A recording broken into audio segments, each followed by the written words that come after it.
এবং মায়া, এই দুটি জিনিস আমাদের অন্ধ করে দেয়, আবদ্ধ করে দেয়। পুনঃ পুনঃ এই মায়ার সংসারে জন্ম মৃত্যুর কারণ ঘটিয়ে দেয়।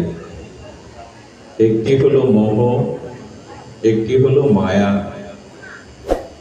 যে অন্ধ ধৃতরাষ্ট্রের 100 পুত্র যে পাণ্ডবদের হাতে বধ হলো, 100 পুত্র হারিয়ে 100 পুত্রবধূর বৈধব্য বেশ দেখে যার বুকে আগুন জ্বলবার কথা, সেই ধৃতরাষ্ট্র গান্ধারী পাণ্ডবদের অন্নে আর বেঁচে আছে। যার শতপুত্রকে পাণ্ডবরা কুরুক্ষেত্রে পরাস্ত করলো, নিহত করলো, তাদের অন্নকে ধৃতরাষ্ট্র বেঁচে আছে। এটা কত বড় মোহ! মোহ আমাদের জ্ঞানকে, চেতনাকে ঢেকে দেয়।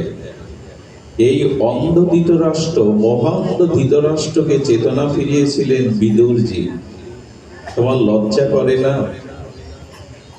তোমার শতপুত্রকে যারা নিহত করলো, শতপুত্রবধূর বৈধব্য বেশ যাদের কারণে তুমি তাদের অন্ন বসে বসে ধ্বংস করছো, লজ্জা করে না? একথা বলছেন বিদুর ধৃতরাষ্ট্রকে। তোমার উচিত এই মোহ অন্ধে পড়ে না থাকা। আমাদের জীবনেও যে মোহ মায়া, এই বন্ধন মুক্ত করার জন্য বিদুরজির মতো মহৎ সাধুর প্রয়োজন। সাধু সন্ত ব্যতীত, তাদের পারমার্থিক আত্মচেতনা ব্যতীত আমরা মোহ দূর করতে পারি না, আমাদের মায়াও দূর হয় না। যেমন সূর্য উদয় না হলে অন্ধকার দূরীভূত হয় না, তেমনি আমাদের জীবনে যতদিন ভগবানের প্রিয় কোন শুদ্ধ ভক্ত মহতের সঙ্গ না হচ্ছে, তার উপদেশামৃত, তার সঙ্গামৃত প্রাপ্ত না হচ্ছে, ততদিন আমাদের মোহ মায়া ক্ষয় হবে না। বিদুরজি ধৃতরাষ্ট্রকে বুঝিয়েছিলেন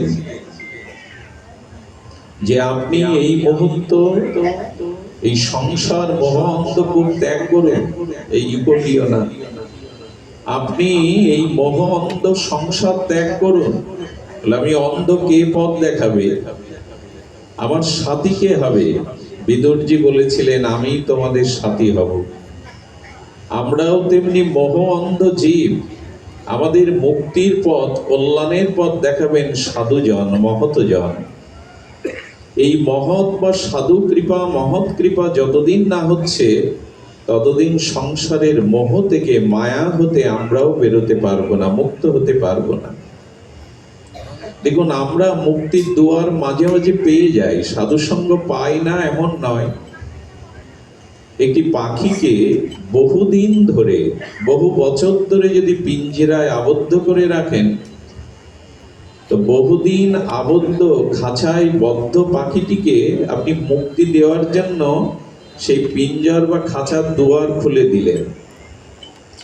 দুয়ার খোলা পেয়ে উন্মুক্ত আকাশে পাখিটা ওড়ে না, প্রায়শ ওড়ে না। কেন জানেন? ওই খাঁচায় বদ্ধ থাকতে থাকতে নীল নীলিমায় ডানা মেলে ওড়ার আনন্দটাই ও ভুলে গেছে। বদ্ধতাই যে পাখির আনন্দ না, মুক্ত বিহঙ্গ দুই ডানা মেলে যে নীল আকাশে বনাঞ্চলে উড়ে বেড়ানোই যে ওর আনন্দ, এটাও ভুলে গেছে, স্মৃতি থেকে বাদ পড়ে গেছে। তেমনি সংসার রূপ কারাগারে বহু জন্ম ব্যাপী থাকতে থাকতে আমরাও মুক্তির কথা, বেরোনোর কথা ভুলে গেছি। আমাদেরও কোথায় যেন এখানে একটা আবদ্ধ দশা এসে গেছে। না, এই ভালো আছি, এই ভালো আছি, কিন্তু সংসার ভালো থাকার কথা না। যে সংসারে ভগবত ভজন নাই, যে সংসারে প্রেম ভক্তি নাই, যে সংসারে সদাচার নাই, যে সংসারে কোনো মহৎ লক্ষ্য বা উদ্দেশ্য নাই, সেটি মায়ার সংসার, ভগবানের সংসার, কৃষ্ণের সংসার, ভক্তির সংসার নয়। আর এই সংসারে আবদ্ধ হয়ে আমরাও আমাদের মনুষ্য জন্ম যে মুক্তির জন্ম, এটা ভুলে গেছি। পাখিটি আরেকটি কারণে দুয়ার উন্মুক্ত পেয়েও যেতে চাইছে না। একটু পরে তার জন্য চানা আসবে, ছোলার দানা, একটু দুগ্ধ, ওই লোভেই সে পড়ে রয়েছে। তেমন এই সংসারের মোহমায়া ক্ষুদ্র স্বার্থেই আমরা আবদ্ধ হয়ে আছি। এমন সাধু সঙ্গ, এমন মহৎ কৃপা, এমন হরিনাম তত্ত্ব পেয়েও এই মনুষ্য জন্ম থেকে আমরা মুক্তির চেষ্টা করি না। একেই বলে মায়া, মায়ার প্রভাব, বৈভব। তো বিদুরজি সেদিন গান্ধারী এবং ধৃতরাষ্ট্রকে রাতের অন্ধকারেই বলেছিলেন এই মুহূর্তে ত্যাগ করো। নিয়ে গিয়েছিলেন কোথায়? হরিদ্দাসের পাশে ব্রহ্মকুণ্ডে গিয়ে সেখানে তপস্যারত ধৃতরাষ্ট্র এবং গান্ধারী তারা নিজেকে সাধনার দ্বারা, তপস্যার দ্বারা হোমাগ্নিতে আত্মবিসর্জন দিয়েছিলেন। আমার বলবার অভিপ্রায় হলো এই, বিদুরজির মতো কোনো মহতের কৃপা যেদিন আপনার আমার সৌভাগ্যে আর প্রাপ্ত হবে, সেদিন আমরাও এই সংসার বন্ধন হতে মুক্ত হব। আমাদের দুর্দশাটা কেমন জানেন? আমাদের দুর্দশা হলো, এক ব্যক্তি জঙ্গলে পথ হারিয়ে বাঘের তাড়া খেয়েছে। দুর্গম শপথ সংকুল সেই জঙ্গলের গভীরে ব্যাঘ্রের হুঙ্কার শুনে দৌড়াচ্ছে। দৌড়াতে দৌড়াতে বনে দেখবেন, বনাঞ্চলে কোথায় খাদ আছে, কোথায় গভীর খাদ, এগুলি বোঝা যায় না। তো দৌড়াতে দৌড়াতে এমন একটা খাদে পড়েছে, সেই খাদের মাঝখানে রাস্তার দুই পাশের বৃক্ষ দ্বারা লতাপাতা একটা জাল সৃষ্টি হয়েছে। উনি পড়বে না সেই জালে, আচ্ছা ছুটতে ছুটতে পড়লে কোনো গর্ত বা খাদে মাথাটা নিচের দিকে চলে গেছে। জালে আটকে মাথাটা নিচের দিকে, পাটা উপরের দিকে।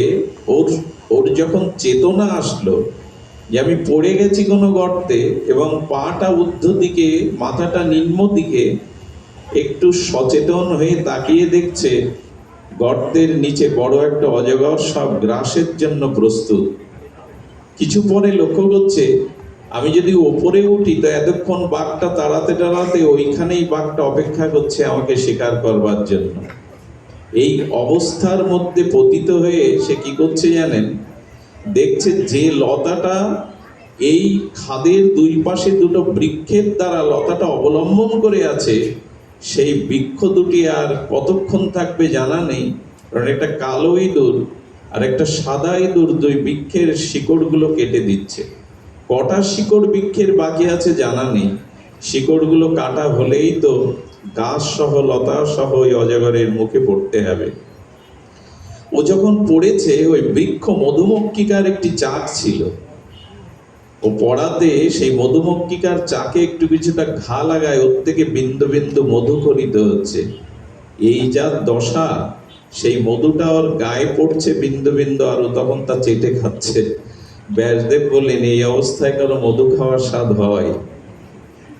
নিচে যার মৃত্যুময় সর্প, উপরে যার ব্যাঘ্র, যে লতাতে সে অবলম্বন করে ঝুলে আছে, সেই অবলম্বিত লতার যে বৃক্ষ অবলম্বন করেছে, বৃক্ষের শিকড় কেটে দিচ্ছে কালো ইঁদুর, সাদা ইঁদুর। মৃত্যু যার উপরে নিচে সর্বাবস্থায়, তখনও তার মধু খাওয়ার লোভ গেল না। এই দৃশ্য ব্যাসদেব লিখেছেন আমার মতো মাদিস মায়াবদ্ধ সংসারের মোহগ্রস্ত জীবের জন্য। আমরা এই দৌড়াচ্ছি, এই সংসারে কামনা বাসনা, ভোগ পূরণে, বৃত্তি প্রবৃত্তিতে দৌড়াতে দৌড়াতে মায়ের গর্ভে গিয়ে পড়লাম। পুনরায় মায়ের গর্ভে প্রবেশ করাই হলো সকল দুঃখ, সকল কর্মফলের কারণ। পুনর্জন্ম দুঃখালয়াম, পুনর্জন্মটা দুঃখেরই কারণ। কারণ না জন্মালে প্রারব্ধ ভোগ করতে হতো না। তো মাতৃগর্ভে গেলে, যখন মাতৃগর্ভ থেকে দেখলাম যে জগতে মৃত্যুরূপ কালসর্প অপেক্ষা করছে, আর এই বাঘটাই হলো সময়। সময় আমাদের গ্রাস করছে, কিন্তু জীবনের প্রতিটি ক্ষণ, প্রতিটি পল, প্রতিটি মুহূর্ত কাল আমাদের গ্রাস করছে। কালের হাত থেকে আমাদের কারো রেহাই নেই। বাঘরূপ সময় বা কাল আমাদের গ্রাস করছে। মৃত্যু সর্বদা অপেক্ষা করছে আমাকে গ্রাস করবার জন্য, কবলিত করবার জন্য। আর এই যে দুটি বৃক্ষ যাকে অবলম্বন করে এই জালটা রচনা হয়েছে, লতার জাল, এই বৃক্ষ দুটি আমাদের আয়ু বৃক্ষ। এই বৃক্ষর নিচে কালো ইঁদুরটি হলো দিন, সাদা ইঁদুরটি হলো রাত্রি। রাত্রির রং কালো। এই দুটো ইঁদুর প্রতিটি দিন দিন রাত্রি আমাদের আয়ু শিকড় কেটে দিচ্ছে। জানি না কখন আমি মৃত্যু কবলিত হব। এই পতিত অবস্থায় দুর্দশাগ্রস্ত জীবেরও তবু কামনা বাসনা মধু খাওয়ার লোক যায় না। এটাই হলো বিস্ময়কর, যে জগৎ আমাদের এমন মায়া মোহগ্রস্ত করেছে, এর থেকে আমরা নিষ্কৃতি পেতে পাচ্ছি না। তাই হিমালয়ের ধারে হরিদ্বারে স্রোতস্বিনী সদ্যপাতক নাশিনী গঙ্গার তীরে বসে ধৃতরাষ্ট্রের জীবনের অন্তিম সময়টায় ভগবানের ভজনের দ্বারা নিজেকে পুষ্পাঞ্জলি আত্মবিসর্জন দিয়েছিলেন ভজনে। আমাদের কি সময় হয়নি? আমরা কি এর থেকে বেরোবার মতো আমাদের মন চেতনা তৈরি হয়নি? তৈরি হতে হবে। এই জন্য ভাগবত। ভাগবত অন্য কিছু না, এই মায়া থেকে বেরিয়ে আসার জন্য আমাদের এই মহৎ সঙ্গ, এই মহৎ হরিকথা প্রসঙ্গ একটি, এই মোহ মায়া আবৃত থেকে আমাদেরকে মুক্ত করা। সুধীমণ্ডলী, সংসারে অতিরিক্ত কারো প্রতি মমতা আসক্তি রাখবেন না। কথাটা নোট করে নিন হৃদয়ে। সংসারে অতিরিক্ত কারো প্রতি মমতা বা আসক্তি রাখবেন না, এখানেই ফেসে যাবেন। ওই যে জালটা আপনাকে বারবার এখানে আনাবে। মমতা কর্তব্য রাখুন, সংসারে সকলের প্রতি কর্তব্য রাখুন, কিন্তু অতিরিক্ত আসক্তি অতিরিক্ত মমতা আমাদের বন্ধনের কারণ হয়ে দাঁড়ায়। যদি বলেন সংসার তো মায়া মমতা দিয়ে স্নেহ দিয়ে গড়া, তো অতিরিক্ত মমতা রাখবো না কারো প্রতি, বলে একজনের প্রতি রাখুন, সেটা ভগবানের প্রতি রাখুন, ইষ্টের প্রতি রাখুন। যদি অতিরিক্ত মমতা রাখতে হয় তো শ্রী ভগবানের প্রতি রাখুন, নিজ ইষ্টের প্রতি রাখুন, সদ্গুরুদেবের প্রতি রাখুন। ওইখানে মমতাটা, ওইখানে আমাদের যে আসক্তিটা, সেটা উত্তরণ ঘটাবে, পতন ঘটাবে না। এতে মায়াময় সংসারে, এই অনিত্য সংসারে যার প্রতি মমতা অধিক, তাকেও আপনি ক্ষতি করছেন, আর আপনার নিজের ক্ষতিও আপনি করছেন। এই জন্য সংসারে ভগবান বারবার বলেছেন, ভালোবাসাটা আমায় দাও। একটা কথা বলি, কেন মমতা, কেন অতিরিক্ত ভালোবাসা কাউকে দেবেন না? আর তিনটি দোষ আছে এর মধ্যে, খুব ধ্যান দিয়ে শুনুন। জাগতিক কারো প্রতি অতিরিক্ত ভালোবাসা, অতিরিক্ত মমতা, অতিরিক্ত স্নেহ, এর তিনটি ধ্বংসকারী দোষ আছে। এক হলো জগতের সম্বন্ধে, জগতের ভালোবাসায়, জগতের প্রীতি বলে আমরা যা জেনেছি, সেই প্রীতিতে, ভালোবাসায়, অনুরাগে, স্নেহ মমতার মধ্যে তিনটি দোষ আছে। এক হচ্ছে লৌকিক তত্ত্ব, পরিণাম তত্ত্ব, আর একটি হলো ধ্বংস তত্ত্ব। দেখুন, এটা লৌকিক জগৎ। এই লৌকিক জগতে প্রীতি, এখানে স্থায়িত্ব হয় না। লৌকিক বলে একটা জিনিস আছে, এটা অলৌকিক জগৎ নয়। কি করে বোঝাই বলুন তো? যেখানে ভগবানের নিত্য স্বরূপ ধাম, সেখানে জরা নেই, ব্যাধি নেই, মৃত্যু নেই, কর্মফল নেই। মধুবাত্তারিতায়তে, সেখানে মধু বাতাস, মধু আনন্দ। সেখানে জরা নেই, মৃত্যু নেই, ব্যাধি নেই, আছে শুধু মধু আনন্দ। সেখানে আছে পরমানন্দ। কিন্তু আমাদের এই জগৎটা লৌকিক জগৎ, দিব্য জগৎ নয়, অলৌকিক জগৎ নয়। এইখানে সকলের মধ্যে একটা স্বার্থ কাজ করে। স্বার্থটা কি জানেন? তোমার কাছ থেকে আমি সুখ চাই, তুমি যদি সুখ না দাও আমি তোমায় মনে রাখবো না। এটা লৌকিক জগতের একটা স্বার্থ। সুখ না পেলে তোমাকে আমার আর প্রয়োজন না, একেবারে লৌকিক তত্ত্ব। এখানে নিঃস্বার্থ ভালোবাসা নাই। এখানে যেটুকু টিকে আছে স্নেহ মমতা, তা কোথাও না কোথাও নিজ সুখের বাসনার কারণে টিকে আছে। যেদিন নিজ সুখ আর পাবেন না, সেদিন এই জগতের লৌকিক তত্ত্ব হলে এটাই, বাসনা পূরণ না হলে, তার থেকে নিজের সসুখ বাসনা না পেলে আপনাকে মনে রাখবেন না। আচ্ছা, যে জঙ্গলে আগুন লেগে তৃণঘাস পুড়ে যায়, বেঁচে যাওয়া হরিণ সেই জঙ্গলে থাকে? তো কথা বলবেন, থাকে কি না? থাকে না।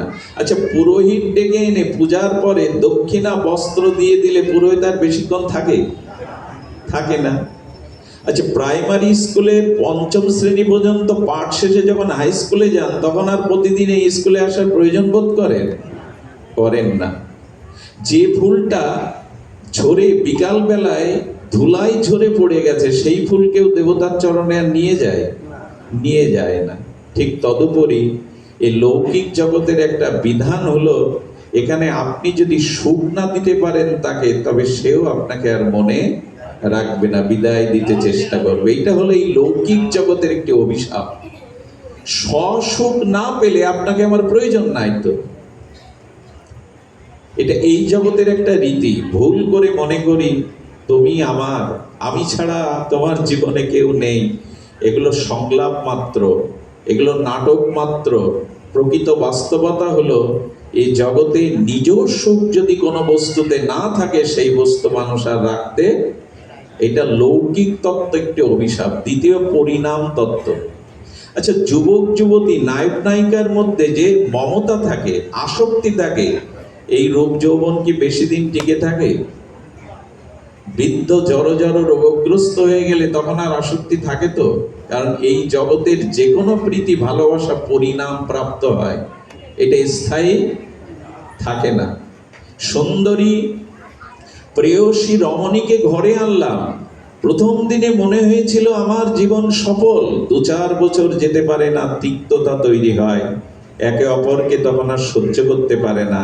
এই জগতের যে মমতা ভালোবাসার মধ্যেই পরিণাম তত্ত্ব আছে। পরিণামে এটা আর মধুর থাকে না। এই পরিণাম ধর্মী, কারণ যৌবনটাই থাকে না। আর আমাদের রূপ ও লাবণ্য মাধুর্য ধীরে ধীরে ম্লান হয়ে যায়, জরাব্যাধি এসে আক্রান্ত করে। আরেকটি হলো ধ্বংসপ্রাপ্ত, অর্থাৎ যাকে ভালোবাসি, যাকে সর্বস্ব দিয়ে আপন করে নিয়েছি, হয়তো সে আমায় ছেড়ে যাবে, নাহলে তাকে ছেড়ে মৃত্যু একদিন আমাকে আলাদা করে দেবে। বলুন, এই লৌকিক জগতে কোনো ভালোবাসার মধ্যে, মমতার মধ্যে এই 3টি অভিশাপ আছে। এটা অস্বীকার করার কোনো উপায় নেই। এজন্য ভালোবাসা মমতা যদি স্থায়ী করতে চাও, তবে এই ক্ষণভঙ্গুর অভিশপ্ত, জরাব্যাধি অভিশপ্ত এই লৌকিক জগতে এটি হয় না।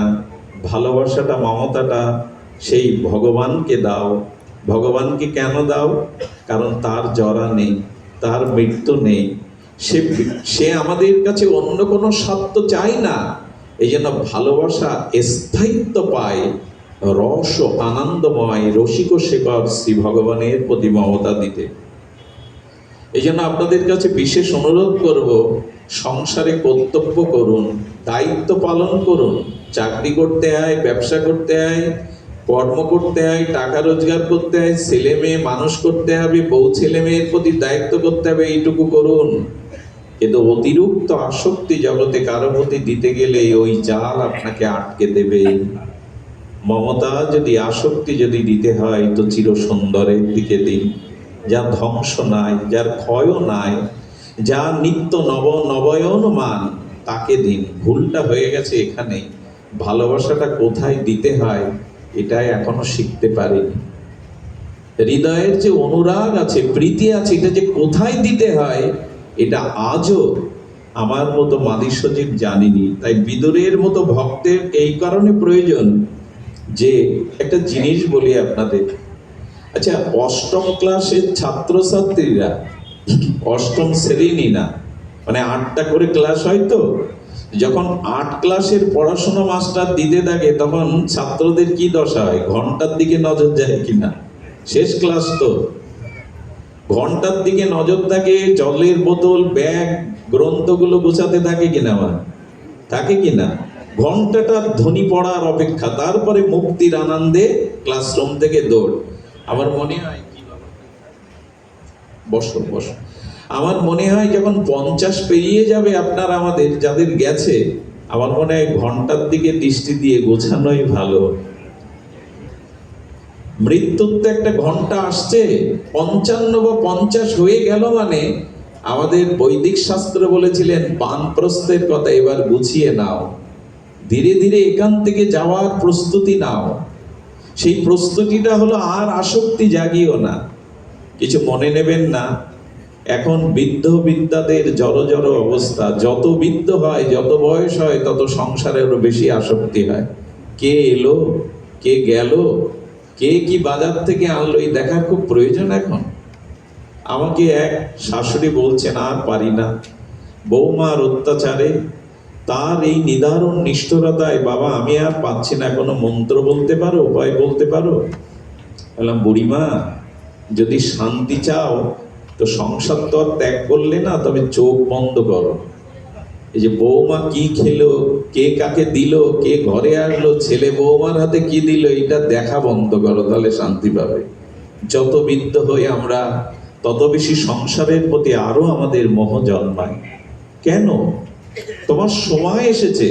আরে পাশের বাড়ি যেতে গেলেও মানুষ প্রস্তুতি নেয়। এক দেশ থেকে দেশান্তরে যেতে গেলে পাসপোর্ট, ভিসা, কত কি প্রস্তুতি। তোমার ডাক আসছে, তুমি প্রস্তুতি নেবে না? আমরা আগড়ে ধরতে চাই। আমি দেখেছি অনেক মনুষ্য মৃতপ্রায় মানুষের পাশে গিয়ে দেখেছি, বড় খোকা তুই কোথায়, মেজ খোকা তুই কোথায়, হ্যাঁ, স্ত্রীকে বলে, ওগো তুমি কোথায়, তোমাকে দেখছি না কেন। আর এই বলতে বলতে বিছানা বালিশ আগড়ে ধরে মরল। কারণ আগড়ে ধরার অভ্যাস সারা জীবন করেছে। ওই সময় যদি কাউকে না দেখে, তার ইষ্ট গোবিন্দকে দেখে বিছানা বালিশ আঁকড়ে না ধরে হাতটা উপরে তুলতো, হে গোবিন্দ নাও, হে প্রভু নাও। এই অভ্যাস তো সে করেনি।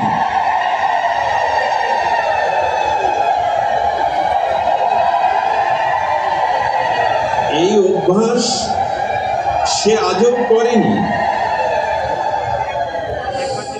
দেখুন, মৃত্যুর সময় মানুষ এরকম চিন্তা করে, আমি চলে গেলে আমার স্ত্রীর কি হবে, কন্যার কি হবে, পুত্রের কি হবে, সংসারের কি হবে, ভাবে কিনা? আচ্ছা, একবারও সে ভাবে না আমার কি হবে মরার পরে। বোঝা যায় কথা? এদের কি হবে, এদের দায়িত্ব আমার উপরে। আপনি আজই মারা গেলে পরিবারের যারা আছে তাদের কর্তা, তাদের ভাগ্য বিধাতা আপনি নন, ঈশ্বর। ওদের একরকম চলে যাবে, ওদের প্রারব্ধে যা আছে আপনি না থাকলে ওরা পাবে। আপনি ওদের ভরণ পোষণ কর্তা নন। ওরা ওদের প্রারব্ধ অনুযায়ী পেয়ে যাবে সবকিছু। মৃত্যুর সময় মেয়ের কি হবে, ছেলের কি হবে, বাড়ির কি হবে, স্ত্রীর, নিজের যে কি হবে মরার পরে, এই চিন্তা একটু করো। সময় এসছে। কথা বলো না মা, গরম একটু লাগুক। জয় শ্রী রাধে। সুধীজন, এই জন্য আমার কি হবে এই চিন্তাটা আপনার করতে হবে। এই জন্য তো ভগবান বিবেক দিয়েছিলেন, চেতনা দিয়েছিলেন, তোমার কি হবে তুমি চিন্তা করো। মৃত্যুর পরে অন্তত যাতে গতিটা সদ্গতি হয়, ঊর্ধ্বগতি হয়, এই প্রস্তুতিটা আগে থেকে নাও। আর আমাদের প্রস্তুতি সেই সংসার, সেই বিষয় আশায়, শয়নে স্বপনে জাগরণে ধ্যানে অনুধ্যানে চিন্তনে ওই সংসার। জানি না আমাদের গতি কি হবে, তবে মৃত্যুর আগে প্রস্তুতি নিন, আমি কোথায় যাব।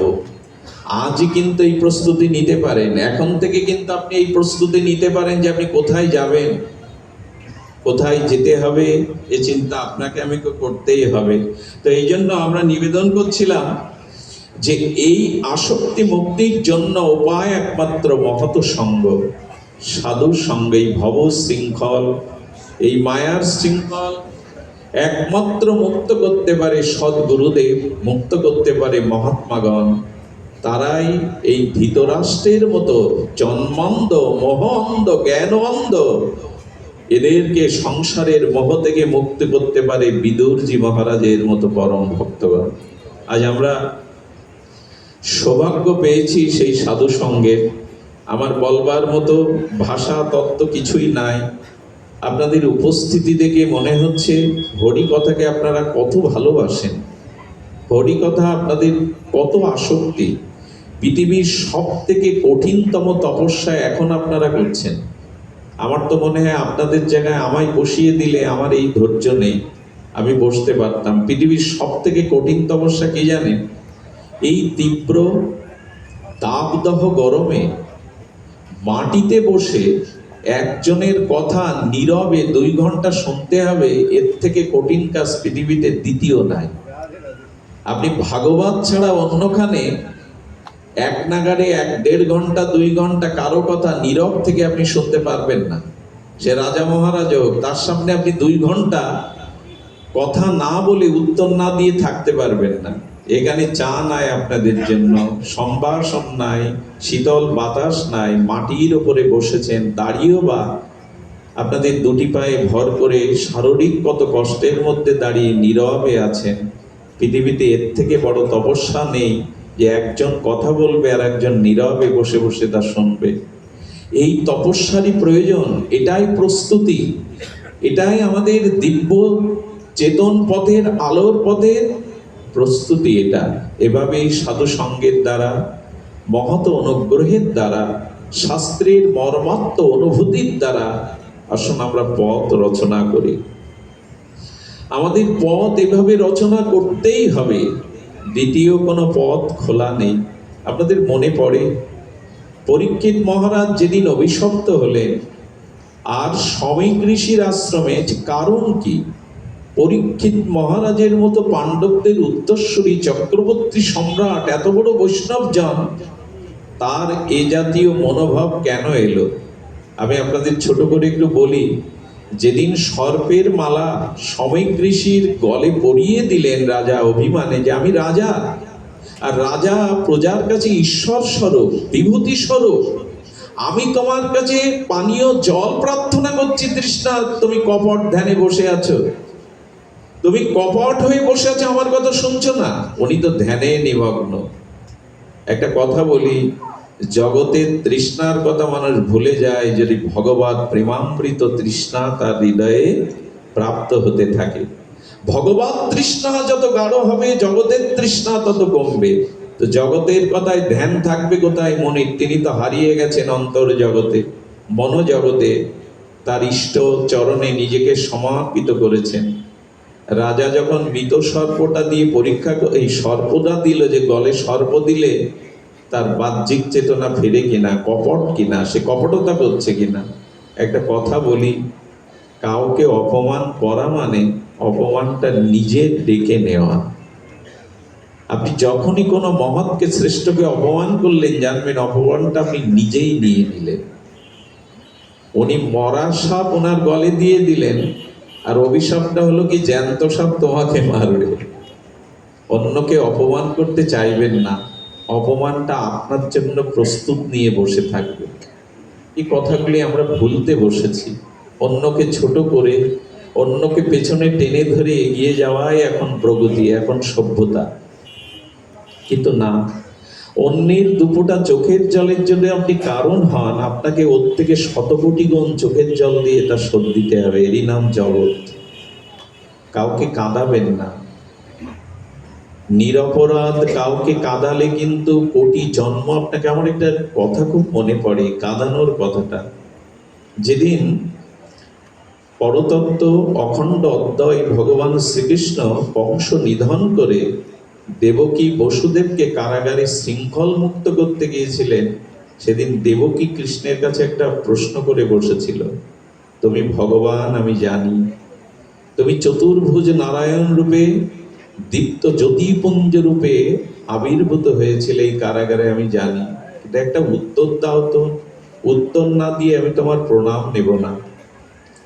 প্রশ্নটা হলো, তোমার মতো ভগবানকে আমি গর্ভে ধারণ করেছি, কিন্তু তোমার মতো ভগবানকে পুত্ররূপে পেয়েও কেন তোমার মুখে মা ডাক শুনতে পাইনি?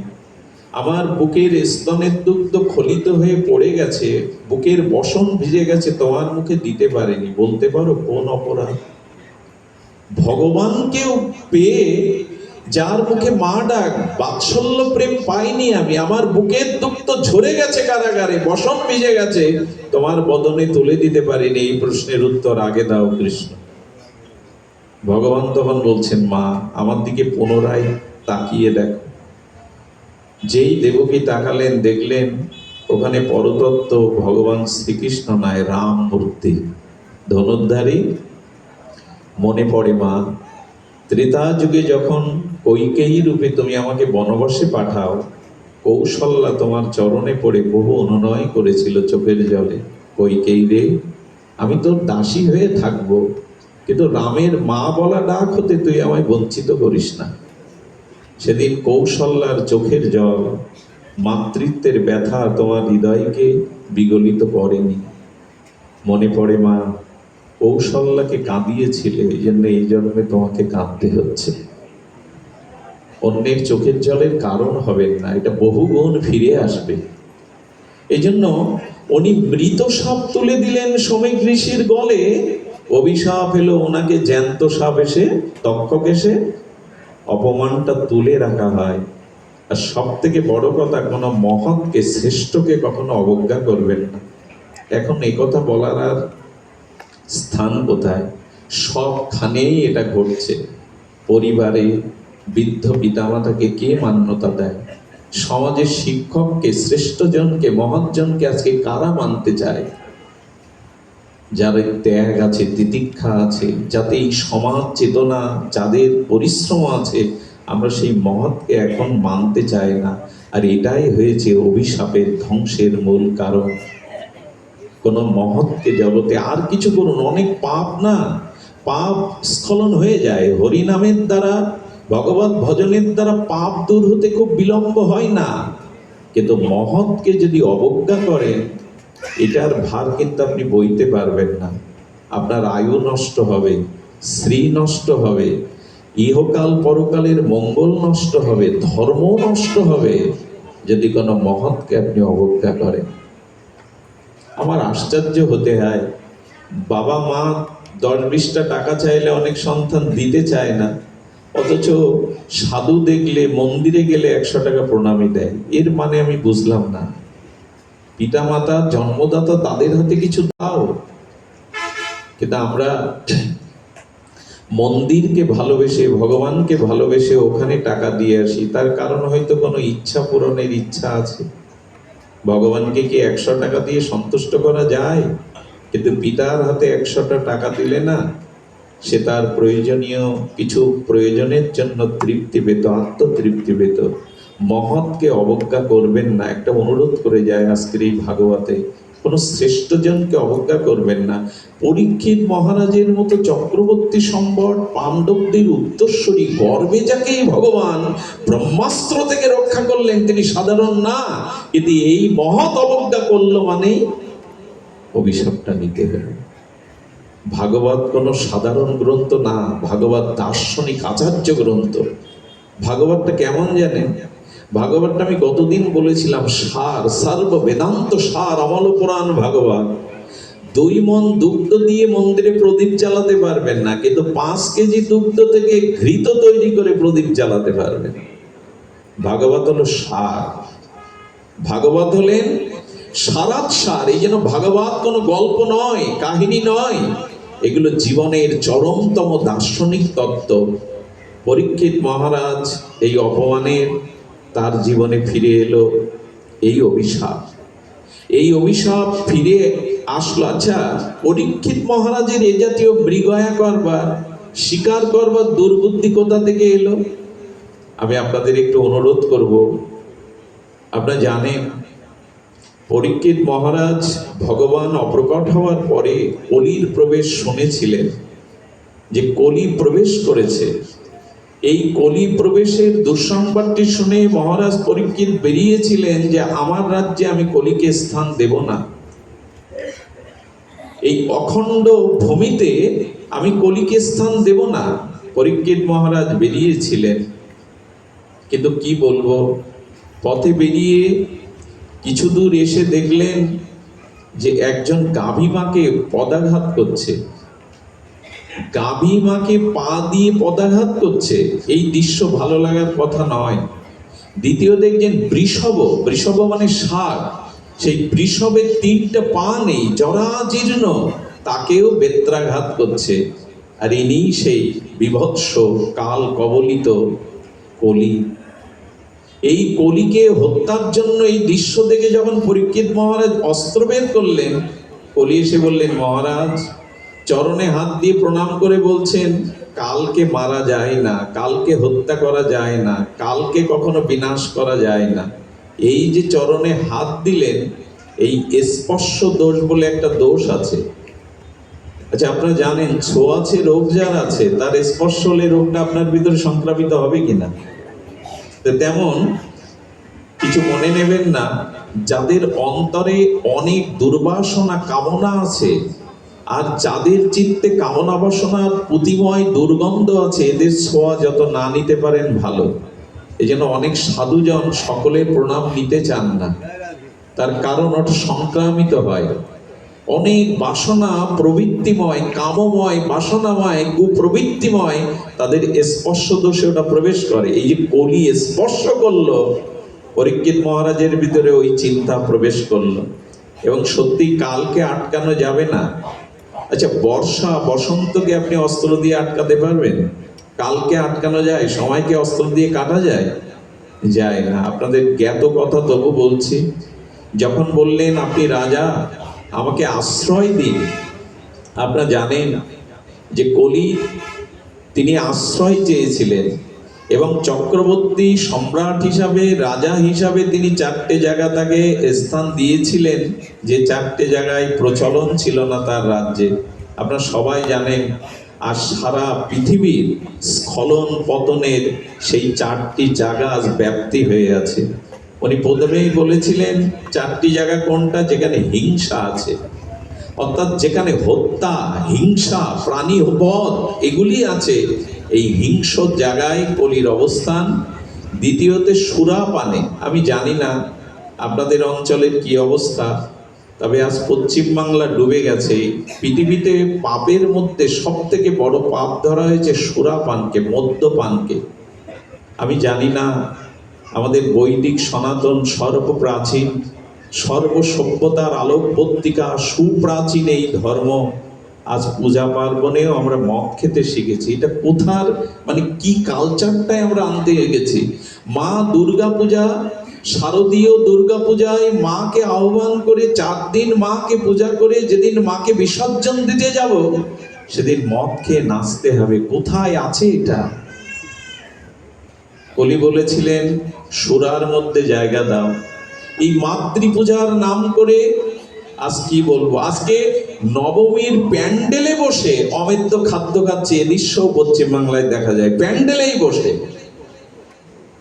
কোথায় আছে এটা? শাস্ত্রে বলা হয়েছে গঙ্গায় পাপী স্নান করলে পাপ দূরায়, কিন্তু গঙ্গা বলেছিলেন যেদিন মদিরা পাত্র আমার বুকে কেউ বিসর্জন দেয়, সেদিন আমি নিজেকে অপবিত্র জ্ঞান করি।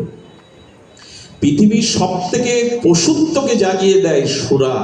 তাই সন্তানদের কাছে অনুরোধ করব, যুবকদের কাছে, পিতামাতা অভিভাবকদের কাছে, এই ড্রাগ থেকে, নেশা থেকে সন্তানকে বাঁচান।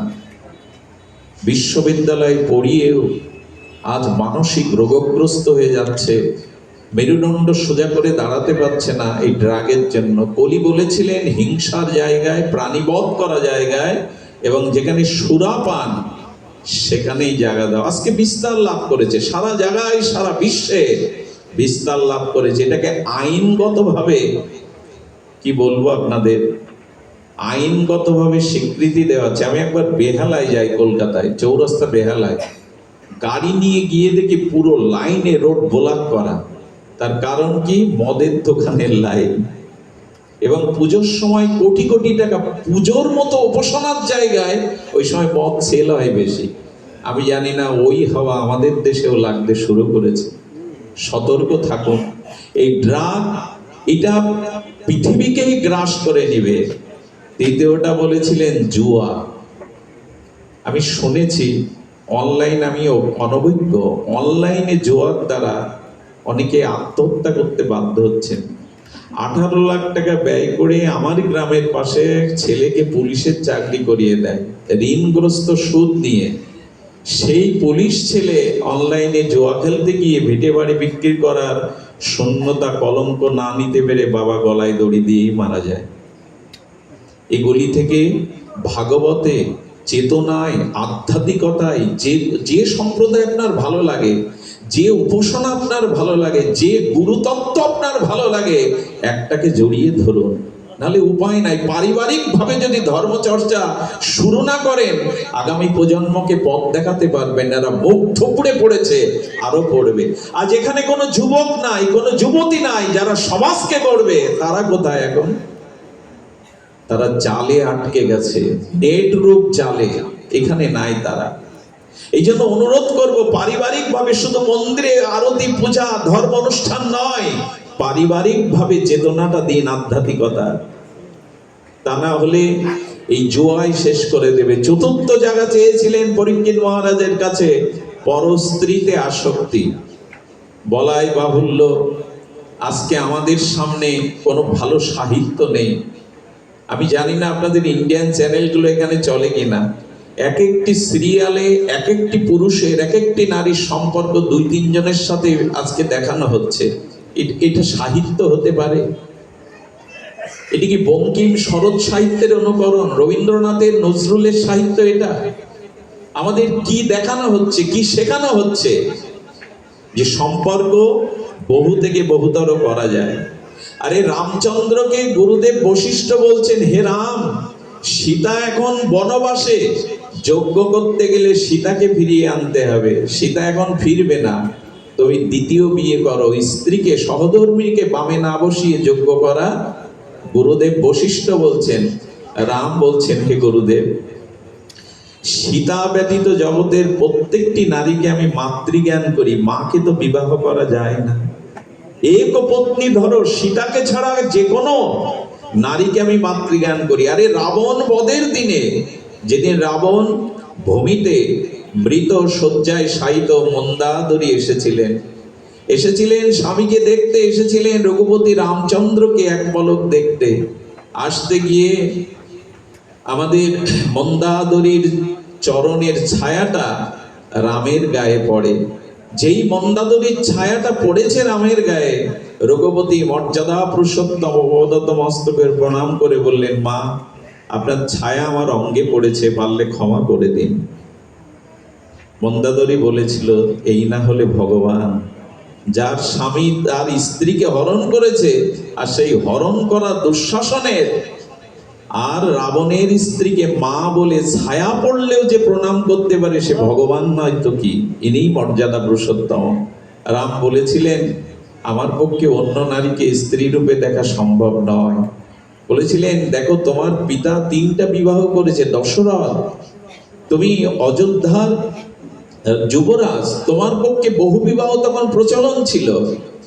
বললেন, পিতার বিচার করার ক্ষমতা আমার নাই, পুত্রের পিতার কর্তব্য বিচার করার ক্ষমতা নাই। যদি আপনি সমাধান চান তো আমি বলে দিতে পারি, একটা স্বর্ণসীতা নির্মাণ করে আপনি যজ্ঞ আরম্ভ করুন, কিন্তু অন্য কোনো রমণীকে আমি এই স্থানে বসাতে, এই হলো আমাদের ভগবান, এই হলো আমাদের আদর্শ। আমাদের কর্ণাটকে একসময় ব্রিটিশ আমলে একজন পরম পরাক্রমশালী বীর ছিলেন। সেই বীরের মাধুর্যে, তার বীর্যে, তার শৌচে, তার পরাক্রমে পুরো কর্ণাটক তাকে সম্মান জানাতো। দীর্ঘদেহী, তেজময়, দীপ্তময় পুরুষ, আদর্শের একটা প্রতীক তিনি। একটা রমণী তার শ্বেত শুভ্র ঘোড়াকে আঁকড়ে দিয়ে বলছেন, আমার একটা অনুরোধ রাখতে হবে, আমার একটা প্রস্তাব আছে। বললেন, আমি চাই তোমার মতো একটি সন্তান আমার গর্ভে আসুক, এই জন্য আমি তোমাকে স্বামী রূপে চাই। উনি অকৃতদার, বিবাহ করেননি। বললেন, আপনার কথা আমি প্রাসাদে গিয়ে শুনবো, আসুন। প্রাসাদে গিয়ে তাকে আসনে বসিয়ে পায়ে প্রণাম করে বলছেন, আমাকে বিয়ে করে আমার মতো সন্তান গর্ভে ধারণ করবেন কি? আজ থেকে আমি আপনার পুত্র সারা জীবনের মতো। বিবাহ করেননি উনি। এই আদর্শ কোথায়? এই জন্য অনুরোধ করব, এই যে একটা জাল জড়িয়ে যাচ্ছে, সমাজ ব্যবস্থা এমন জায়গায় চলে যাচ্ছে, এর থেকে বাঁচুন। এই জন্য বলেছিলেন, পরস্ত্রীতে, জুয়াতে এবং মদ্যপানে এবং যেখানে প্রাণীবদের হিংসা আদি হয়, এইখানে কলির অবস্থান। আরেকটি অবস্থানের কথা বলেছিলেন, অঢেল ধনসম্পদ যাদের আছে, অঢেল ঐশ্বর্য যাদের আছে, আর ওই ঐশ্বর্য ধনসম্পদ যদি মঙ্গলময় কাজে, সমাজের সৎ বা কল্যাণ কাজে, ভগবত কাজে না লাগে, তবে এই অর্থ একদিন তাকে কাল কবলিত কলিতেই ফেলে দেবে। এই জন্য অর্থ যেমন অনর্থ, অর্থ যেমন পরমার্থ, দুটোই আছে অর্থের মধ্যে, শুধু দিক নির্ণয় করা দরকার। কথাগুলি এই কারণে বললাম, সমাজকে বাঁচাতে গেলে, আমাদের অস্তিত্বকে বাঁচাতে গেলে, বৈদিক সনাতন আদর্শ বুকে নিয়ে জীবনটাকে অত্যান্তিক মঙ্গলময় করতে গেলে এই জিনিসগুলি থেকে দূরে থাকার কথাই কলি সতর্ক করেছিলেন। কিন্তু আমি জানি না, পাহাড়ের মাটির ঢেলা ছুড়লে যে অবস্থা হয়, ঢেলাটাই গুঁড়ো হয়ে পড়ে যায়, পাথরের কিছু হয় না, পাহাড়ের কিছু হয় না। আজ হয়তো ক্ষুদ্র মানুষও আমার কথাও তদ্রূপ, কারো কাজে হয়তো আসবে না, তবে এই কথাগুলো বলতেই হবে। এই কথাগুলো ভাগবত দর্শন জানিয়েছে, এর থেকে বাঁচো। সেই কলি কাল কবলিত হয়ে প্রশ্নও করেছিলেন পরাজয় পরীক্ষে, হে বৃষভ, হে বৃষভটা 3 পা নেই, 1 পায়ে কেন দাঁড়িয়ে আছেন? বলেছিলেন কলিতে এটাই ঘটবে। এখন ধর্মের 4টি পদ, ধর্ম দাঁড়িয়ে থাকে 4টে স্তম্ভের মধ্যে। একটি হলো সত্য, দ্বিতীয়টা হলো সত্য, শৌচ, দান, আরেকটি হলো তপ।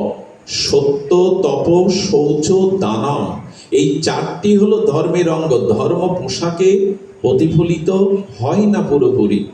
ধর্ম মালা তিলক পোশাকে নির্ণয় হয় না, পোশাকটা প্রয়োজন। পোশাকটা যে প্রয়োজন, মালা তিলক প্রয়োজন নয় এমন নয়, কিন্তু বাস্তবিক ধর্ম এই 4টির উপরে দাঁড়িয়ে আছে। সত্য যদি থাকে তো ধর্ম দাঁড়িয়ে আছে। আজ এটার বড় অভাব। সত্য থেকে আমরা অনেক সত্যং বদ ধর্মং চর, এটাই ছিল বেদের মন্ত্র, সত্যকে আঁকড়ে ধরো। আচ্ছা, সত্য কাকে বলে? অপরের হিতের কল্যাণে যতটুকু দেখেছি, যতটুকু অনুভব করেছি, প্রীতি বা ভীতির দ্বারা প্রভাবিত না হয়ে কায় মন বাক্যের দ্বারা ততটুকু প্রকাশের নাম সত্য। আবার বলি, যতটুকু দেখেছি, যতটুকু অনুভব করেছি, ততটুকু স্নেহ বা ভয়ে অতি আসক্ত করে, কম বেশি না করে, কায় মন বাক্যের দ্বারা, মন যা বলবে, বাক্য যা বলবে, সেই কায় মন বাক্যের দ্বারা ততটুকু অপরের হিতের জন্য প্রকাশ করার নামই সত্য। আপনাদের মনে পড়ে 18 বছরের ক্ষুদেরামকে দেশবন্ধু চিত্তরঞ্জন দাস বলেছিল, ক্ষুদেরাম, একবার কোর্টে দাঁড়িয়ে বলো বোমাটা তুমি ফেলোনি। ক্ষুদেরামের মতো 18 বছরের এই কিশোর যুবক বলেছিলেন, গীতা আমাকে মিথ্যা বলতে শেখায়নি, সত্যের উপরেই আমার সনাতন দাঁড় করেছে। আমি ফাঁসির কাস্টে নিজে ঝুলবো ফাঁসির দড়িতে, কিন্তু মিথ্যা বলতে, একটা মিথ্যা বললে ক্ষুদিরামের এই প্রথম স্বাধীনতা আন্দোলনের শহীদ হতো না। আজ আমরা সত্যকেই যেন ভুলতে বসেছি। সত্য কি বস্তু, এরপরে আমাদের খুঁজে বেড়াতে হবে সত্য কাকে বলে। এই জন্য ধর্ম দাঁড়িয়ে আছে সত্যের উপরে, এটা আমার একটা শিথিল হয়ে গেছে। দ্বিতীয় ছিল তপস্যা। তপস্যা কি আছে আমাদের? তপস্যা বলতে নিজের নিজের তাপকে সহ্য করা, কষ্টকে সহ্য করা। এই যে সুখ দুঃখ, মান অপমান, শীত গ্রীষ্ম, এগুলিকে যে যত ভগবানের দিকে চেয়ে, পরমের দিকে চেয়ে এগুলো সহ্য করতে পারে, স্থিতিপজ্ঞ হতে পারে, তারই নাম তপস্যা। যেমন এখন আপনারা তপস্যায় করছেন, এই কায় ক্লেশ স্বীকার করে যে সাধু সঙ্গে হরিকথা শ্রবণ করছেন, এই তাপ সহ্য করার নামই হলো তপস্যা। তৃতীয়টা শৌচ। কিন্তু দুঃখের বিষয়, আমি গতকাল কোথায় শৌচের একটা কথা বলতে গিয়ে দেখি কিছু কমেন্ট এসছে। কি বলে তাকে, সেই কমেন্টে লিখেছে যে না, মলমূত্র ত্যাগ করে কাপড় বদলাতে হবে, জল শৌচ করতে হবে। কোথায় পেয়েছেন আজগুবি গল্প? ব্যবসা করছেন? এরকম কথাও শুনতে হয় আমাদের। জানি না এখন সৎ কথাটাও বলবার মতো পরিবেশ নাই। শাস্ত্রে আছে, সুচিতা না হলে, সদাচার না হলে ঈশ্বর পাওয়া যায় না। তবে হ্যাঁ, বাইরের হাত ধোয়া, পা ধোয়া, বারবার আসমন করাই শুধু সুচিতা না, ভেতরে হিংসা না থাকা, অপরের উন্নতি দেখে হৃদয়ে জ্বালা না হওয়া, এটাই হলো সুচিতা। ভেতরে বাইরে দুটোই দরকার। বাইরে দরকার না এমন নয়, মন ঠিক থাকলে হলো। সেটা কখন? বাইরেও ঠিক হওয়ার প্রয়োজন আছে, সদাচার প্রয়োজন। যেমন অন্তর সদাচার, বাইরের সদাচার। অন্তর সদাচার তো জল দিয়ে হবে না। লোকের উন্নতি দেখে যেন হৃদয়ে জ্বালা না হয়, অন্যের সুখ দেখে, কল্যাণ দেখে যেন তোমার চিত্ত প্রসন্ন হয়, দুঃখ না পায়। অপরের হিংসা, অপরের ধ্বংস চিন্তা না করাই হলো ভেতরের শুদ্ধিতা। এটা যেমন দরকার, বাইরের সদাচারও দরকার। দ্বিতীয় হলো দান। এই দান শ্রেষ্ঠ কি? বস্ত্র দান, অন্ন দান, বাসস্থান দান, রোগীকে ঔষধ দান, কন্যাদায়গ্রস্তকে অর্থ দান। দান অনেকগুলি, সবকিছু শ্রেয়, কিন্তু সর্বশ্রেষ্ঠ দান হলো যেটা আজকে হচ্ছে, সকলকে একত্রিত করে ভাগবত চেতনা দান। ভক্তি দানই হলো, ধর্ম দানই হলো সর্বশ্রেষ্ঠ দান। আরে অন্ন দিলে ক্ষুধা আবার লাগবে, বস্ত্র দিলে এটা আবার মলিন হবে, ঘর বেঁধে দিলে ঘর ভেঙে যাবে। কিন্তু যদি মানুষকে ধর্ম, চেতনা, আধ্যাত্মিকতা দান করতে পারেন, সে দান অক্ষয় হয়ে থাকবে। এই জন্য যারা অর্থ ব্যয় করে কায়িক পরিশ্রম দ্বারা এই জাতীয় ভাগবত ধর্ম আলোচনার অনুষ্ঠানাদি করেন, এটাই হলো সর্বশ্রেষ্ঠ দান। আর বাইরের দানের আজ বিড়ম্বনা। আজকে বাইরের দান মানে কেমন জানেন? আগে ক্যামেরাম্যানকে, ফটোগ্রাফারকে, সংবাদপত্রের ফটোগ্রাফারকে সামনে রাখা, একটা ধুতি দিতে গেলেই ক্যামেরার শট আগে, যেন কালকে পত্রিকায় যায়। এটাকে দান বলে? শাস্ত্র বলছে যেটা দক্ষিণ হস্ত দিয়ে যাচ্ছ, যেন বাম হস্ত এখন ছবি তোলার জন্যই দান। আরে একবার একজন শুনেছেন যে দান করতে হয় গোপনে, নাম প্রকাশ করতে নেই। তো তিনি 10,000 টাকা একটা অনুষ্ঠানে দান করার পর উসকুস করছে, এত লোকের নাম বলছে, আমি 10,000 দিলাম, আমার নাম বলবে না? তো ঘোষককে অনুষ্ঠানের শেষ হওয়ার কিছুক্ষণ আগে ডেকে বললেন কি, আপনি কাজ করুন, আপনি মাইকে ঘোষণা দিন যে 10,000 টাকা যিনি দান করেছেন তিনি এই আসরের মধ্যেই আছেন। বলার পর কিছুক্ষণ পর বলছে, এটা বলুন উনি তৃতীয় বেঞ্চিতে বসে আছে। গোপনে নাম বলা যাবে না। শেষে ওনার মন চাচ্ছে না, উনি বললেন তৃতীয় বেঞ্চির একেবারে দক্ষিণে যিনি, এইভাবে বলেন। তার মানে কি? আজকে আমরা দান করি ঢাকঢোল পিটানোর জন্য। অনেক জায়গায় কম্বল দানের 1 সপ্তাহ আগে মাইকিং হয়, কম্বল দান। আচ্ছা, কম্বল শব্দের অর্থ কি? কম বল যুক্ত কম্বল, মানে যাদের গায়ে বল কম, এদের শীত লাগে বেশি, কম্বলটা শীতের দিনে শৈত্যপ্রভাবে তাদের প্রয়োজন। কম্বল লোকগুলো কম্বল আনতে গেল 200, কিন্তু গিয়ে তারা দেখলো বেশি বল যাদের, তারা আগে গিয়ে হাজির। যাদের গায়ে বল বেশি তারা গিয়ে হাজির। আর পরিস্থিতি কি হয় জানেন? ঢাকঢোল পিটানোর কারণে ওই বেশি বলের চাপে কম বলের লোকগুলো পায়ে পিষ্ট হয়ে অনেক জায়গায় মারাও যায়। এই হলো কলিযুগে দানের দুরবস্থা, অনেক জায়গায় ঘটে এটা। এই জন্য দয়া করে যেটুকু করবেন ঢাকঢোল পিটাবেন না। দান করলে যত গোপন করতে পারেন ততই মঙ্গল। দানের মধ্যে শ্রেষ্ঠ এইটি। সব কিছু কেমন ভেঙে চুরে টর্নেডো ঝড়ের মতো সব ওলট পালট হয়ে গেছে। ধর্মের সেতুটা যেন ভেঙে গেছে। আর এপার ওপার গতাগতির জন্য যে সেতুটা ছিল, প্রবল টর্নেডো ঝড়ে সেতু ভেঙে গেছে। আর ধর্মের সেতুটাও ভেঙে গেছে। না আছে সত্য, না আছে শৌচতা, না আছে তপস্যা, না আছে দান। বাইরে শুধু বিজ্ঞাপনের হয়ে গেছে সবকিছু। যার পেছনে যত লোক, যার বিজ্ঞাপন যত বেশি, তার মহিমাকেই আমরা বেশি করে দেখি। এরকম নয়। তো এই দুরবস্থা দেখে মহারাজ পরীক্ষিত খুব কষ্ট পেয়েছিলেন। কষ্ট পাওয়ার পরেই তার জীবনে এই ভাব এসে যায়, এটাও অসৎসঙ্গ। জরাসন্ধর মুকুট পরেছিলেন উনি। এই জন্য আগেই বলেছি, স্পর্শ দোষ, অন্ন দোষ, সঙ্গ দোষ, এই দোষগুলোকে উপেক্ষা করা যাবে না।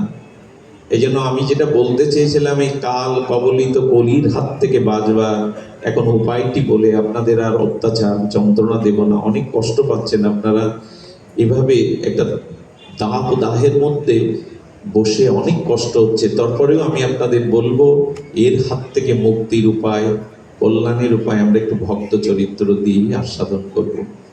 খুব মনে পড়ছে কেন জানি না করমিতি বায়ের কথা।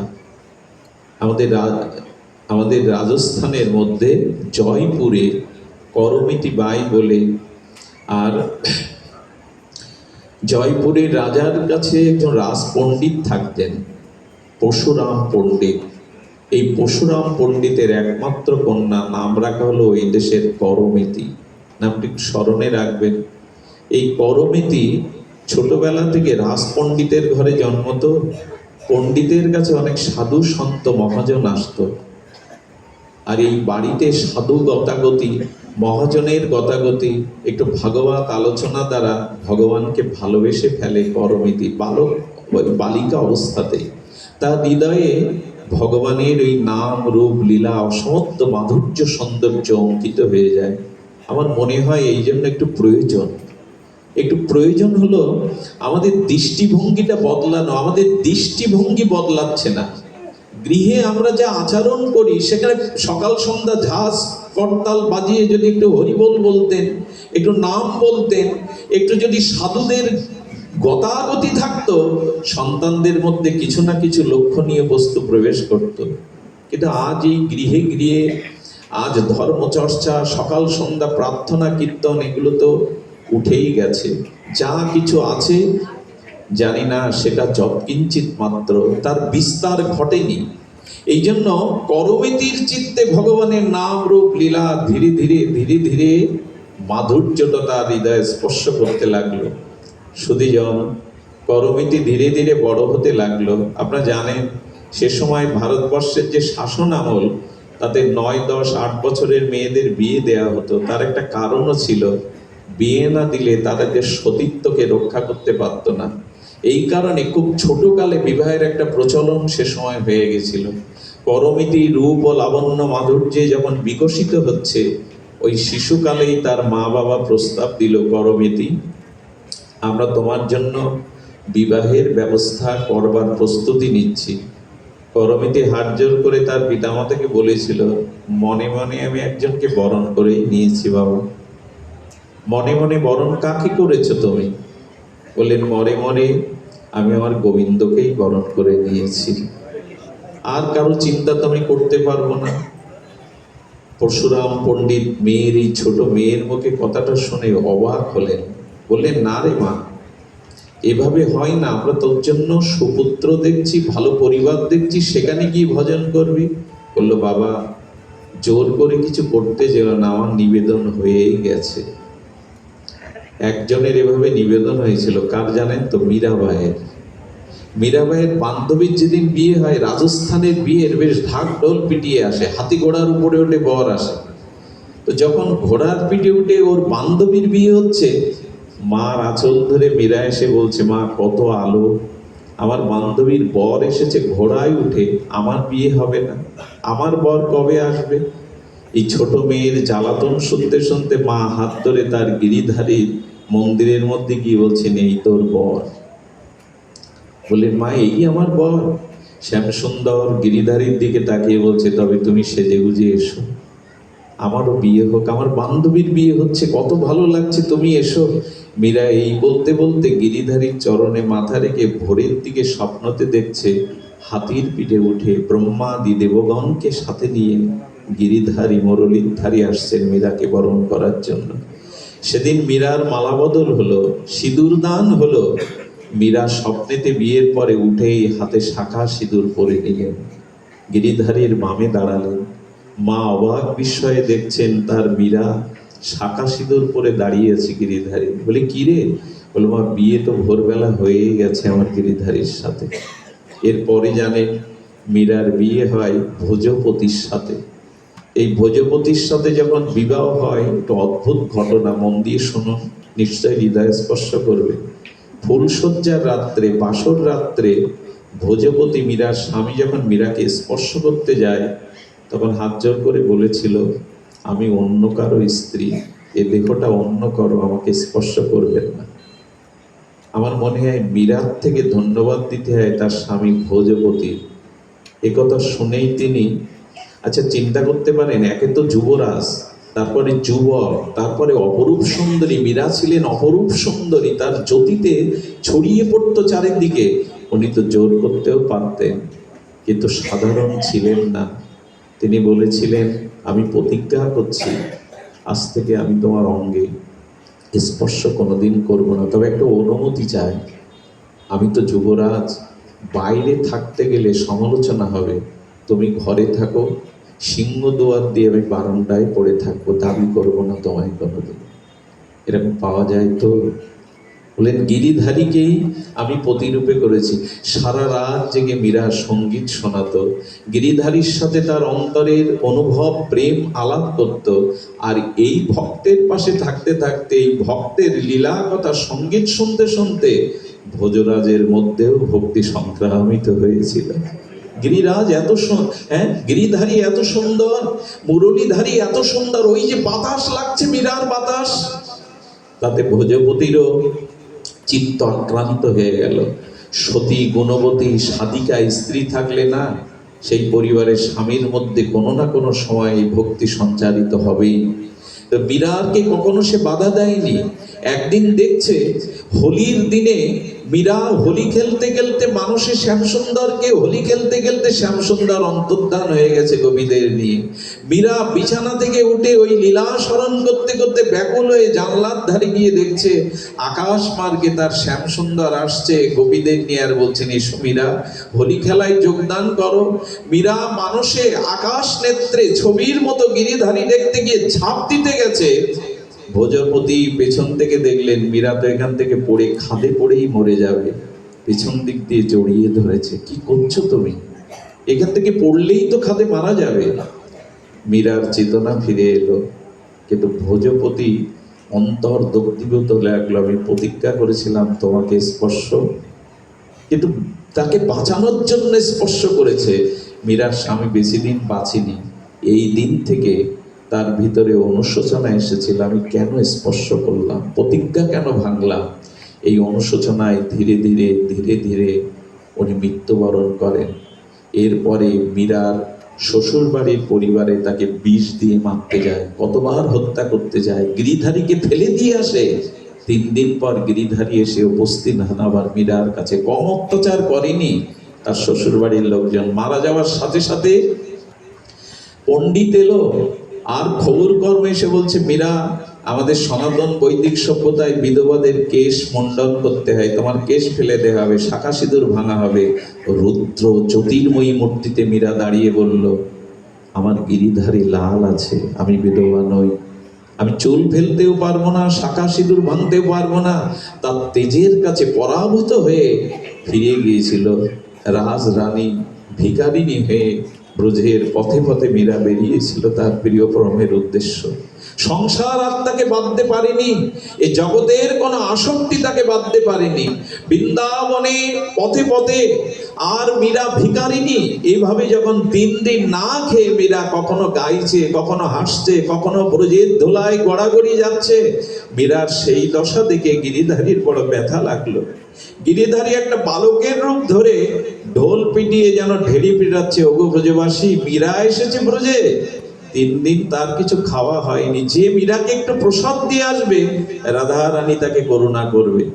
প্রসাদ এনে বৃক্ষের তলায় মীরার জন্য যখন পসরা সাজিয়েছে, মীরা বললেন, কে তোমাদের বললো যে আমি 3 দিন খাইনি? বলে, জানো এক বালক যেন আমাদের নগরে নগরে ঢেড়ি পিটিয়ে এলো, মীরা এসেছে, মীরা এসেছে, 3 দিন খাইনি। বুঝতে পারলেন আমি যাকে খুঁজতে পেরেছি সে আমার পেছনে আজও আছে, সে আমায় স্মরণ করছে।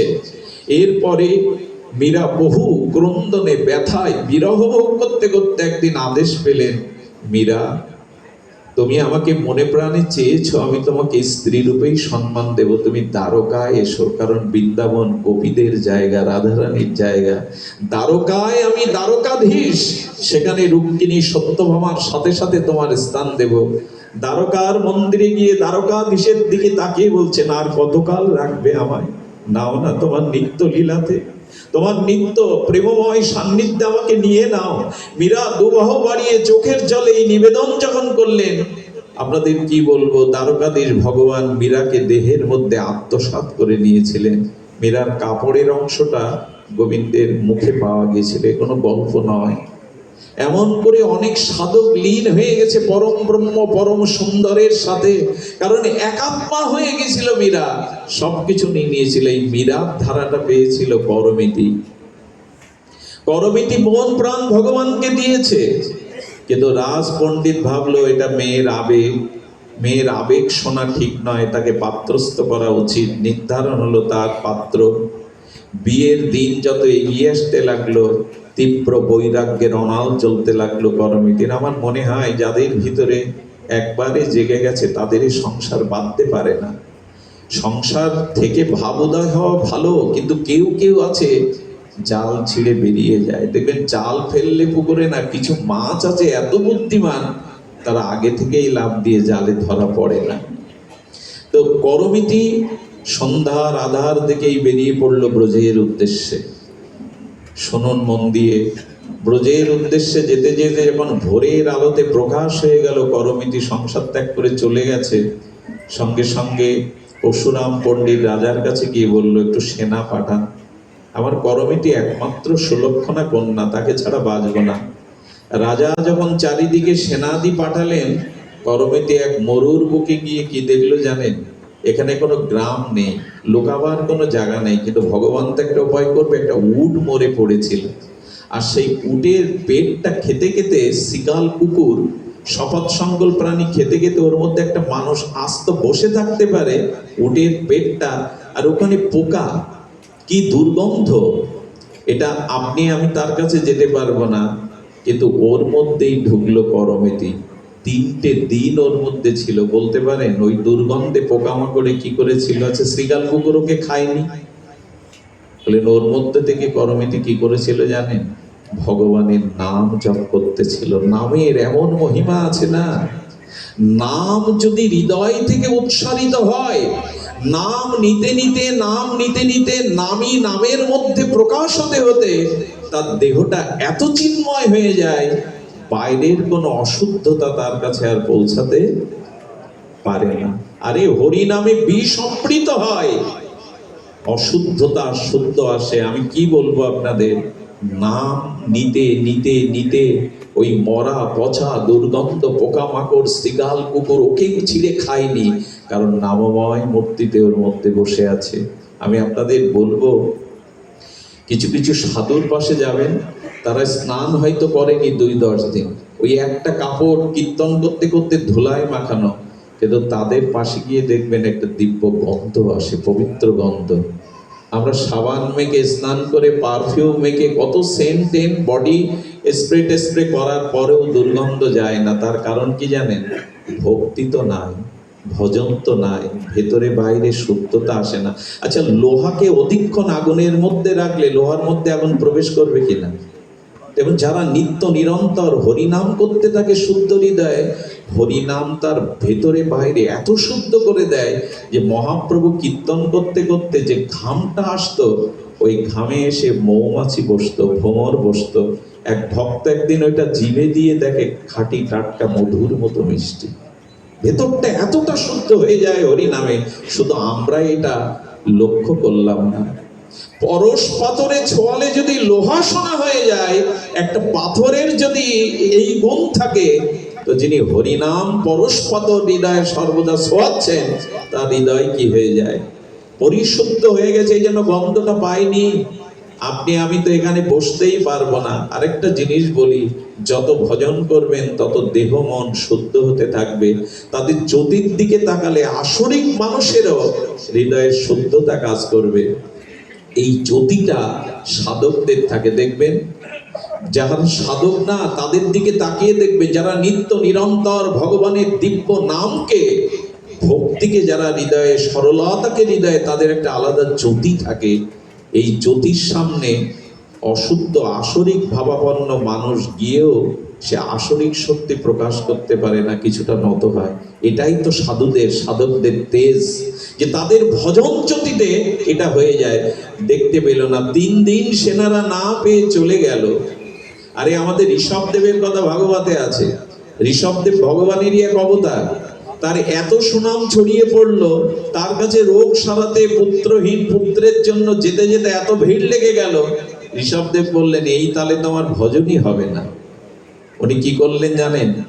ভজনকে সুরক্ষা করবার জন্য উনি ওখানে মলমূত্র ত্যাগ যেখানে করতেন, ওর পাশে বসে থাকতেন, যাতে এখানে কি ওটা না দেখে আসে। কিন্তু একদিন লক্ষ্য করা গেল, ভগবান ঋষভদেব ভজন করতে করতে এত শুদ্ধ হয়েছেন যে তার মলমূত্রের গন্ধটা 2-1 কিলোমিটারের মধ্যে শুদ্ধ গন্ধে রূপান্তরিত হয়েছে।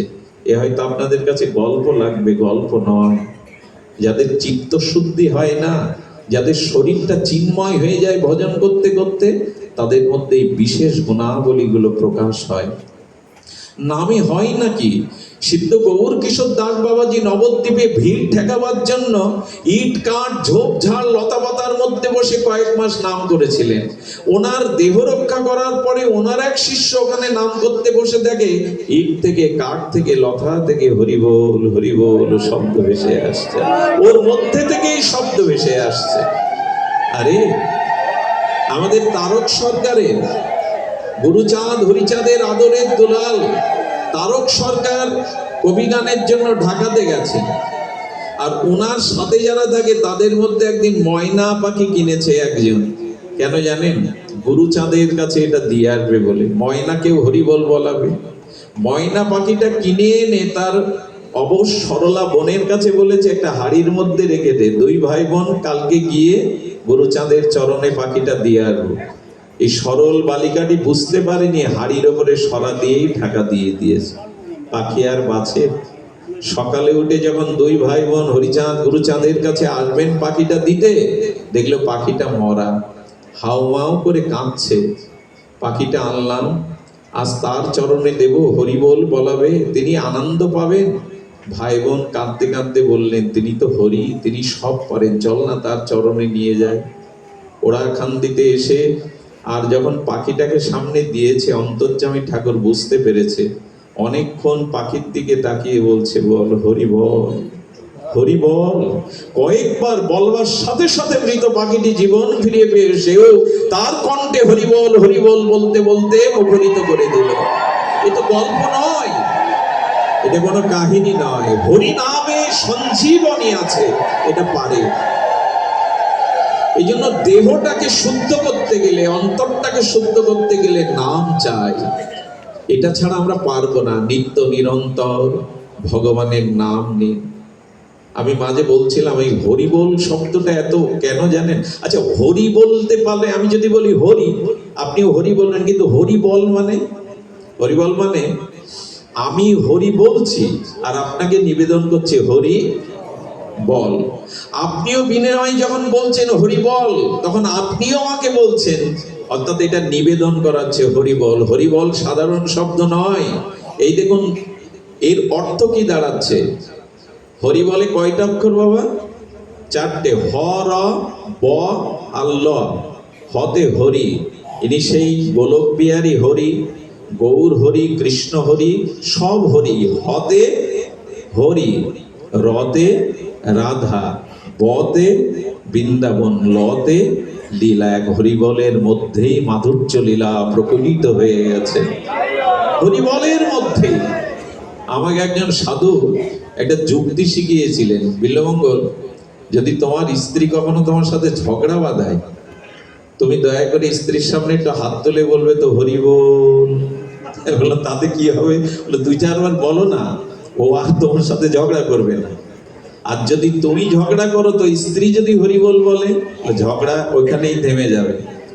আর যদি পিতামাতার ঝগড়া হয়, সন্তানদের শিখিয়ে দিচ্ছে, দুই চারজন গিয়ে ওখানে হরিবল হরিবল বলতে শুরু করবেন, দেখবেন আগুনে জল দেওয়ার মতো কাজ হবে। আমরা তো বলি না হরিবল। এটি লীলাময় মাধুর্যের মধ্যে, এটা নিলেই চিত্ত শুদ্ধি হয়। এক নামে সমস্ত পাপ ক্ষয়, আর কৃষ্ণ নাম লইতে প্রেমের উপচয়। বলতে হবে আমাদের, বলতে হবে আমাদের। সেই করমিতি বাই 3টে দিন ওর মধ্যে ছিল, আর আমরা কারেন্ট অফ হয়ে গেলে, আলো না থাকলে আমার আর জব থেমে যায়, একটু গরম হলে আর আমরা পারি না। আসলে ভজনটা কখন বোঝা যায়? যেদিন কাজ থাকে না সেদিন হরিকথা ভালো লাগে, ওরকম নয়। আসলে হরিকথাকে ভালো লাগাতে হবে, ওর মধ্যেই আনন্দটাকে খুঁজে পেতে হবে। করমিতি বাই 3 দিন পরে সেনারা চলে গেলে বেরোলেন। শ্রীধাম বৃন্দাবনে ব্রহ্মকুণ্ডের ধারে বসে তার মুরলীর ধারীকে একান্তে তিনি স্মরণ করতে লাগলেন। সুধীবৃন্দ, 1 বছরের মাথায় তার পিতা খুঁজতে খুঁজতে বৃন্দাবনের অলিতে গলিতে সকল জায়গায় খুঁজতে খুঁজতে গিয়ে দেখে ব্রহ্মকুণ্ডের ধারে তারই একমাত্র কন্যা আদরের করমিতি বাই চোখ বন্ধ করে তার ইষ্টদেবের নামে রত হয়েছে। মেয়েকে কি বললেন, মা রে, মা আমি তোর বাবা। অনেকবার ডাকের পর তার চেতনা ফিরল, বলে আমি এসেছি, চল মা, আর তোর বিবাহের ব্যবস্থা আমি করব না, তুই ঘরে বসে বসেই ভগবানকে ডাকবি, চল। বাবার দিকে তাকিয়ে বলল, ব্রজে এলে বুঝি আর ফিরে যেতে হয়? এই তো শেষ ঠিকানা, যেখানে নিত্য রাধা মাধবের বিলাস লীলা, সেইখানেই শেষ ঠিকানা। এখান থেকে তো আর ফিরে যাওয়ার জায়গা নেই বাবা, তুমি ফিরে যাও।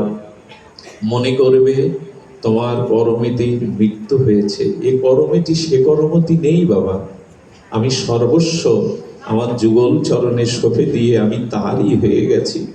তুমি ফিরে যাও, এখানে তুমি আমাকে আর পাবে না। একথা শুনে ফিরে গিয়ে রাজাও এসেছিলেন একবার, করমিতি আমি ধাম করে দেব, মন্দির করে দেব। রাজাকে করমিতি বলেছিলেন, আপনি তো রাজমিস্ত্রি, ইটকাঠ পাথর দিয়ে মন্দির করবেন, আর বৃন্দাবনের লতা পাতার মধ্যে কুঞ্জ মন্দির রচনা হয়ে আছে যুগলে। এই মন্দিরেই তো আমি আছি, এই মন্দির ছেড়ে কোথায় যাব? রাজা দেখেছিলেন, অনুভব করেছিলেন করমিতির মধ্যে ব্রজপ্রীতি, মাধব প্রীতি। তিনি ওখানে ছোট একটা কুঠির করে দিয়ে বলেছিলেন, থাক মা, এখানে থেকেই ভজন কর। এই যে ভক্ত চরিত্র, এই যে ভগবানের প্রতি আসক্তি, এটাই আমাদের জীবনের অন্যতম শ্রেষ্ঠ চাওয়া, এটাই পাওয়া। ভক্তির মধ্যে দিয়ে আমাদের চিত্তে এমনি করে জেগে উঠুক। জীবনে অনেক কিছু চেয়েছি, অনেক কিছু পেয়েছি, কিন্তু তাতে পরিপূর্ণতা নাই। পরিপূর্ণতা একমাত্র যদি ভগবানকেই চাইতে পারি। আমি শুরু করেছিলাম, জগতে আসক্তি কারো প্রতি প্রবল রাখবেন না। যদি আসক্তি থাকে তো ভগবানকেই দিন। যদি আসক্তি প্রবল দিতে হয় তো রাধা মাধবকে দিয়ে দিন। এই আসক্তি আপনাকে ওখানে কল্যাণ করে দেবে, কিন্তু সংসারের মোহময় আসক্তিতে আমরা যেন ফেসে না যাই। সুধীবৃন্দ, আমি জানি না এই অঞ্চলটা কত শুদ্ধ, কত পবিত্র, তার কারণও আছে। প্রয়াত প্রাতঃস্মরণীয় প্রবোচ্চ চরণ গণেশ পাগলের স্থান এটা, ওনারই মহিমা এটা। না হলে আমার মতো নরকের নর্দমার মূর্খ এই নরাধম এর উপস্থিত